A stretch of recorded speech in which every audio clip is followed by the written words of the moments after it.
கூட ஆண்டவருடைய வார்த்தையை நாம் கேட்பதற்கு முன்பதாக ஒரு நிமிடம் தலையை தாழ்த்தி நாம் ஜெபிப்போம்.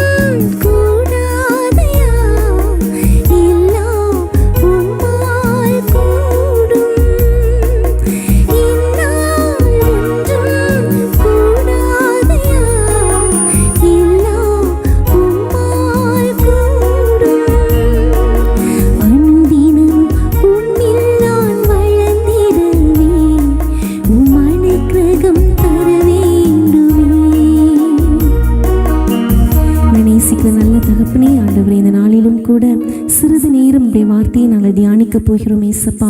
இந்த நேரத்தில் கூட ஏசப்பா எங்களுடைய மனதில் நீங்கள் வந்து கிரியை செய்யுமா ஜெபிக்கிறோம் ஏசப்பா. கேட்கிற ஒவ்வொரு வார்த்தைகளும் ஆண்டவரை வீணாய் போய்விடாத படிக்கு ஆண்டவரை எங்கள் உள்ளத்தில் கிரியை செய்து எங்களை மாற்றுகிற வசனங்களாக ஆண்டவரை அது கிரியை செய்வேன்மா ஜெபிக்கிறோம். இப்போ இயேசு கிறிஸ்துவை ஜெபிக்கிறோம் நல்ல பிதாவே, ஆமென். இந்த நாளிலும் கூட நம் ஆண்டவருடைய வார்த்தையை தியானிப்பதற்காக கூடி வந்திருக்கிறோம். ஆண்டவரிடம் எந்த வார்த்தையை நான் மக்களிடம் பேசுவது என்று நான் கேட்ட பொழுது என்னுடைய உள்ளத்திலே ஆவியானவர் ஏவினது ஒரே ஒரு காரியம், எழும்பி பிரகாசி. ஏசாயா 60ஆம் அதிகாரம் 1ஆம் வசனத்திலே நாம் பார்க்கிறோம், எழும்பி பிரகாசி, உன் ஒளி வந்தது, கர்த்தருடைய மகிமை உன்மேல் உதித்தது. கர்த்தருடைய மகிமை நம்மேல் உதிக்கும் பொழுது நாம் பிரகாசிக்கிற மக்களாக இந்த உலகத்திலே நாம் ஜீவிக்கிறோம். ஒரு விளக்கை நீங்கள் எடுத்துக்கிட்டிங்கன்னா அந்த விளக்குடைய பிரகாசம் பெரிதாக இருக்கும். அந்த விளக்கு எண்ணெயால் நிரப்பப்பட்டிருக்குமே ஆனால் அதோடைய பிரகாசம் பெரிதாக இருக்கும். ஒரு காலகட்டத்திலே அந்த விளக்குடைய எண்ணெய் குறைய குறைய அதனுடைய பிரகாசம் அப்படியே மங்களாய் கொண்டே இருக்கிறது. அந்த விளக்குடைய எண்ணெய் முற்றிலுமாக குறைந்து போகும் பொழுது அந்த விளக்கு அணைந்து போகிறது. நம்முடைய ஆவிக்குரிய வாழ்க்கையிலும் கூட நாம் எரிந்து பிரகாசிக்கிற விளக்காக இருக்க வேண்டும் என்று ஆண்டவர் விரும்புகிறார். அப்படி எரிந்து பிரகாசித்து கொண்டே இருக்க வேண்டுமானால் நாம் எண்ணெயினால் நிரப்பப்பட்டு கொண்டே இருக்க வேண்டும், பரிசுத்த ஆவியினால் நிரப்பப்பட்டு கொண்டே இருக்க வேண்டும். ஒவ்வொரு நாளும் நம்மை ஆராய்ந்து அறிந்து கொண்டே இருக்க வேண்டும். இந்த எண்ணெய் நிரப்பப்படாமல் குறைந்து கொண்டே போகுமே ஆனால் நம்மை அறியாமலேயே ஒரு நாள் நம்மளுடைய விளக்கு மங்களாய் கொண்டே போகும். நாம் மீண்டும் அதை சரி செய்யவில்லை என்றால் ஒரு காலகட்டத்திலே அது மற்றவர்களுக்கு பிரயோஜனம் இல்லாமல் அணைந்து போய்விடுகிறது. அதே போல தான் ஒரு பென்சில் எடுத்துக்கிட்டிங்கன்னா அது நல்லா ஷார்ப் பண்ணி அதை நீங்கள் எழுதும்போது ரொம்ப அழகாக எழுதுது. ஆனால் அதை தீட்டுவதற்கு நீங்கள் அதை ஷார்ப் பண்ணுறதுக்கு நீங்கள் மறந்துட்டிங்கன்னா அது மழுங்கலாய் கொண்டே இருக்கும். ஒரு காலகட்டத்தில் அது பிரயோஜனம் இல்லாததாக போய்விடுகிறது. நாமும் கூட இந்த உலகத்தில் சாரமேற்றப்பட்ட உப்பாக இருக்க வேண்டும் என்று ஆவியானவர் விரும்புகிறார். இங்கே எரிகிற விளக்கை போல் அல்ல, சாரமேற்றப்படாத உப்பை போல் அல்ல, மழுங்கலாக இருக்கிற ஒரு பென்சிலை போல் அல்ல. நம்முடைய வாழ்க்கை எப்பொழுதுமே பிரகாசித்து கொண்டே இருக்க வேண்டும். பிரகாசம் நம்மிடத்திலிருந்து அந்த பிரகாசம் வர வேண்டும். எப்பொழுதுமே ஷார்பன் பண்ணப்பட்ட அந்த பென்சிலை போல கூர்மையாக இருக்க வேண்டும். எப்பொழுதும் சாரமேற்றப்பட்ட உப்பாக இருக்க வேண்டும். இதுதான் ஆண்டவர் நம்மிடத்தில் எதிர்பார்க்கிறது. ஆனால் இந்த உலகத்தில் வாழ்கிற நாம் சில வேளைகளில் அப்படியே மங்களாய் நம்முடைய பிரகாசம் மங்கி போகிறது. நம்மளுடைய வாழ்க்கை அப்படி மனசாட்சி மழுங்கலாய் போய்விடுகிறது. சாரமற்ற உப்பாய் சில வேளை நாம் மாறி இருக்கிறோம். இந்த உலகத்தில் நாம் சாட்சியாய் வாழ, வெளிச்சமாய் வாழ, சாரமேற்றப்பட்ட உப்பாய் இருக்க வேண்டுமானால் நாம் எப்படி வாழ வேண்டும், எந்தெந்த காரியங்களை நாம் தவிர்க்க வேண்டும் என்பதைத்தான் இந்த நாளிலே நாம் தியானிக்க போகிறோம். முதலாவதாக நம்மிடத்திலே காணப்படக்கூடாத ஒரு காரியம், நாம் பிரகாசித்து கொண்டே இருக்க வேண்டுமானால் நம்மிடத்திலே காணப்படக்கூடாத ஒரு காரியம் மனமேட்டிமை. இந்த மனமேட்டிமை 2 விதமான மனமேட்டிமையை நம்ம பார்க்கிறோம். ஒன்று ஆவிக்குரிய மனமேட்டிமை, மற்றொன்று உலகத்தின் காரியத்தை குறித்ததான ஒரு மனமேட்டிமை. இந்த ஆவிக்குரிய மனமேட்டிமை பார்ப்போமே ஆனால் இது நமக்கு இருக்குது அப்படிங்கிறதே கண்டுபிடிக்க முடியாது. நம்ம அறியாமலேயே நம்மிடத்திலிருந்து நம்முடைய சிந்தனைகள் மூலமாக நாம் செய்கின்ற சின்ன சின்ன செயல்கள் மூலமாக இது வெளிப்படுகிறது. இதற்கு ஆதாரமாக நாம் ஒரு சில வசனங்களை நாம் கேட்க போகின்றோம். லூக்கா 18ஆம் அதிகாரம் 9ஆம் வசனத்திலிருந்து 14ஆம் வசனம் வரை நாம் வாசிக்க கேட்போம். லூக்கா 18ஆம் அதிகாரம் 9ஆம் வசனத்திலிருந்து 14ஆம் வசனம் வரை. அன்றியும் தங்களை நீதிமான்கள் என்று நம்பி மற்றவர்களை அற்பமாய் எண்ணுகிற சிலரை குறித்து அவர் ஒரு உவமையை சொன்னார். 2 மனுஷர் ஜெபம் பண்ணும்படி தேவாலயத்துக்கு போனார்கள். ஒருவன் பரிசேயன், மற்றவன் ஆயக்காரன். பரிசேயன் நின்று, தேவனே, நான் பரிகாரர், அநியாயக்காரர், விபச்சாரக்காரர் ஆகிய மற்ற மனுஷரைப் போலவும் இந்த ஆயக்காரனைப் போலவும் இராததினால் உம்மை ஸ்தோத்திரிக்கிறேன். வாரத்தில் 2 தரம் உபவாசிக்கிறேன். என் சம்பாத்தியத்திலெல்லாம் தசம பாகம் செலுத்தி வருகிறேன் என்று தனக்குள்ளே ஜெபம் பண்ணினான். ஆயக்காரன் தூரத்திலே நின்று தன் கண்களையும் வானத்துக்கு ஏறெடுக்க துணியாமல் தன் மார்பிலே அடித்து கொண்டு, தேவனே, பாவியாகிய என்மேல் கிருபையாயிரும் என்றான்.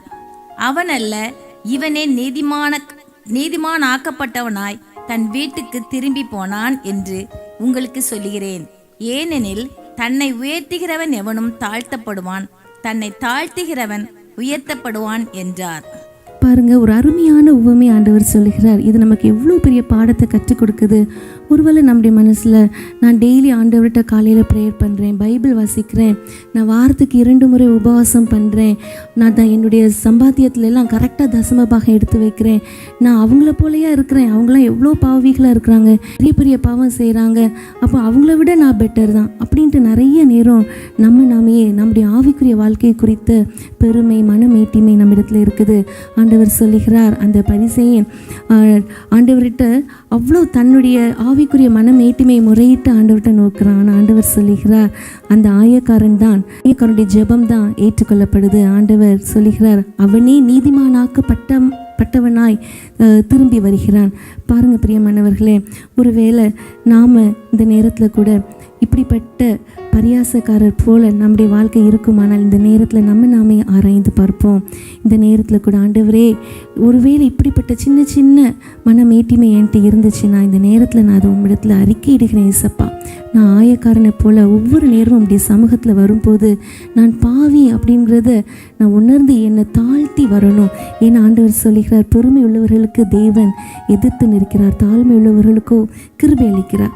மற்றும் இன்னொரு வசனத்தில் நம்ம பார்க்கிறோம், ஒவ்வொருவரும் மற்றவர்களை தன்னிலும் மேலானவர்களாக எண்ண வேண்டுமாம். இது நம்முடைய வாழ்க்கையில ரொம்ப அவசியம். தன்னிலும் மேலானவர்களாக மற்றவர்களை நாம் எண்ணும் பொழுது இந்த மனமேட்டிமை, இந்த ஆவிக்குரிய மனமேட்டிமை நம்மிடத்தில் இருந்து எடுத்து போடப்படும். நாம் ஜெபிப்போம். எங்களை நேசிக்கிற நல்ல ஏசப்பா, ஆண்டவரே, இந்த நாளில் கூட தகப்பனே, இவ்வளவு நேரமாக ஆண்டவரே உடைய வார்த்தையை கேட்கறதுக்கு நீங்கள் எங்களுக்கு கிருபை கொடுத்தீங்களே, நன்றியப்பா. இந்த நேரத்தில் கூட ஏசப்பா, எங்களுடைய இருதயத்தை அப்படியே உண்மை நோக்கி பார்க்கணும் தகப்பனே. என் இருதயத்தை ஆண்டவரே, அலங்கோலமான ஆண்டவரே காரியங்களால் நிரப்பப்பட்ட எங்களுடைய இருதயத்தை உம்முடைய சமூகத்தில் தருகிறோம் ஏசப்பா. ஆண்டவரே, பாரும் தந்தை, எங்களுடைய உள்ளத்தை யாரும் காண உள்ள அலங்கோலத்தை ஒருவேளை வெளிப்புறமாக நாங்கள் பார்க்கும் பொழுது நீட்டாக ட்ரெஸ் பண்ணி மற்றவங்கள்ட்ட ரொம்ப டீசெண்டாக பேசி நீங்களா நல்லவங்க அப்படின்ட்டு நாங்கள் பேர் வாங்கிடலாம். ஆனால் என்னுடைய தேவன் மாத்திரம்தான் எங்களுடைய உள்ளத்தில் இருக்கிற எங்களுடைய அலங்கோலங்களை பார்க்க முடியும் ஏசப்பா. இந்த நேரத்தில் ஆண்டவர், அழுக்கு நிறைந்த பாவம் நிறைந்த எங்களுடைய இருதயத்தை உம்மிடத்தில் தருகிறோம் ஏசப்பா. ஆண்டவரே, நீர் ஒருவர் தான் எங்களை பரிசுத்தப்படுத்த முடியும் தகப்பனே. நீர் ஒருவர் தான், உங்களுடைய ரத்தம் மாத்திரம்தான் ஏசப்பா எங்களுடைய பாவங்களை எல்லாம் கழுவி எங்களை சுத்திகரிக்க முடியும்ப்பா. ஆண்டவர், சின்ன சின்ன காரியங்கள் நமக்கு பிரியமில்லாத காரியங்கள் எங்களுடைய மனசில் ஒட்டிகிட்டு இருக்கு தகப்பனே, அது எல்லாவற்றையும் நீங்கள் எங்களுக்கு அப்புறப்படுத்தி போடுவேன்மா ஜெபிக்கிறேன் ஏசப்பா. ஆண்டவரே, எங்களுடைய உள்ள அலங்கோலத்தை நீங்கள் பார்த்து அதை பரிசுத்தப்படுத்த வேண்டுமா ஜெபிக்கிறேன் தகப்பனே. ஆண்டவரே, ஒவ்வொரு நாளும் எங்களை நாங்கள் இருதயத்தை நாங்கள் ஆராய்ந்து அறிந்து ஆண்டவரே முறுமுறுப்பு எங்களை வாயிலிருந்து எடுத்து போட்டு உண்மை அன்றாடம் நாங்கள் துதிக்கிற பிள்ளைகளாக எங்களை மாற்றுங்க தகப்பனே. ஆண்டவரே, சுத்தம் விரும்பும் சுத்த ஜோதி அப்பா நீங்கள். ஆண்டவரே, பரிசுத்தத்தை விரும்புகிற தேவன், நான் பரிசுத்தராகியால் நீங்களும் பரிசுத்தராக இருங்கள்னு சொன்ன தேவன். ஆண்டவரே, எங்களை நீங்கள் பரிசுத்தப்படுத்த வேண்டுமா ஜெபிக்கிறேன் தகப்பனே. ஏசப்பா, எங்களுடைய பலி பீடத்தில் எங்களை நாங்கள் ஊற்றுகிறோம் தகப்பனே. ஆண்டவரே, எங்களே தகன பலியாக ஆண்டவரே உங்களுடைய சமூகத்தில் நாங்கள் தருகிறோம் ஏசப்பா. ஆண்டவரே, பிரியமில்லாத காரியங்களை நீங்கள் சுட்டரித்து போட வேண்டுமா ஜெபிக்கிறப்பா. ஆண்டவரே, அன்று அந்த ஏசாயா தீர்க்கனுடைய ஆண்டவரே தீர்க்கனுக்கு நீர் ஒரு தரிசனம் தரிசனத்தை கொடுக்கும் பொழுது தான் அவன் ஐயோ நான் அசுத்த உதடுகள் உள்ள மனுஷன் என்று தன்னுடைய பாவ நிலைமையை உணர்றான். அதே போல் ஆண்டவரே நாங்கள் உபவாசித்து இசப்பா ஆண்டவரே உம்முடைய சமூகத்தை நோக்கும் பொழுது எங்களுடைய குறைகளை நாங்கள் அறிந்து கொள்ள எங்களுக்கு உதவி செய்யுங்க தகப்பனே. ஆண்டவரே எங்களுக்கு நீங்கள் இறங்க வேண்டுமா ஜெபிக்கிறோம் தகப்பனே. இந்த நாளில் இந்த நேரத்தில் ஆண்டவரே என்னோட ஜெபத்தில் இணைந்திருக்கிற ஒவ்வொரு பிள்ளைங்களையும் உடைய கரத்தில் கொடுக்குறோம் இசப்பா. ஆண்டவரே ஆவி உற்சாகம் உள்ளதுதான், மாம்சமோ பலவீனம் உள்ளது. ஒருவேளை ஆண்டவரே உம்முடைய பிள்ளைகளாக நாங்கள் வாழணுன்ட்டு வாஞ்சிக்கிறோம், ஆனால் எங்களால் முடியல தகப்பனே. இந்த உலகத்தின் காரியங்கள் ஆண்டவரே எங்களை இந்த உலகத்தின் சிற்றின்பங்கள் எங்களை பின்னால் இழுக்குது ஆண்டவரே.